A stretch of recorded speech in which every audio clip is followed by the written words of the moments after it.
bell ringers. Wilson and Plett, Hoyda and Plett again, who's cut up. As he was getting good punches in, but hitting the top of the head, it appeared, on Hoyda because of his height, and Hoyda seeming to ringing the bell in on Plett's face. Well, you can see the Willi Plett really throwing some good right hands. Hoyda throwing some over the head, but it's the sweater. The sweater is getting pulled up over Hoyda's head, and Plett really landed some good, strong right hands when the sweater is up over Hoyda's head. And, you know, a lot of players will have their sweaters tied down to the back of their pants so that another player cannot do that.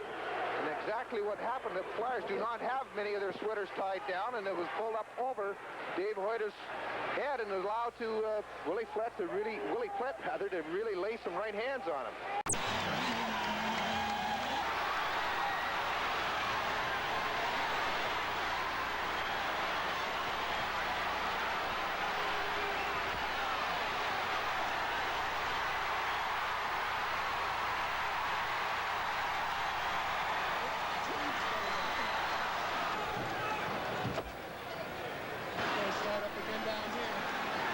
This is the anatomy of a brawl, hockey style. It's just one of those things that will happen. We're all playing for in a big game, and against Philadelphia, all the games are rough. It's just some fella says something to one other fella on the other team, and he doesn't like it. They start a fight, and everybody starts mulling around, and somebody else says something, and next thing you know, all the gloves are off, and everybody's paired off.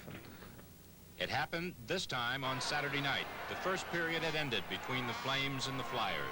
Bob Kelly and I started earlier, like as soon as the period was over, and then the linesman got in and our thing was over, and then Hoyda come and challenged Willi Plett, and then we all went around there, and then that thing was pretty well broke up, and then I turned around and Kelly was right there with me. And the verbal exchange between Kenny Houston and Bob Kelly was very simple and direct. I think he said to me, he said, "Well, you ready to go now?" And I said, "Sure, let's go," and away we went.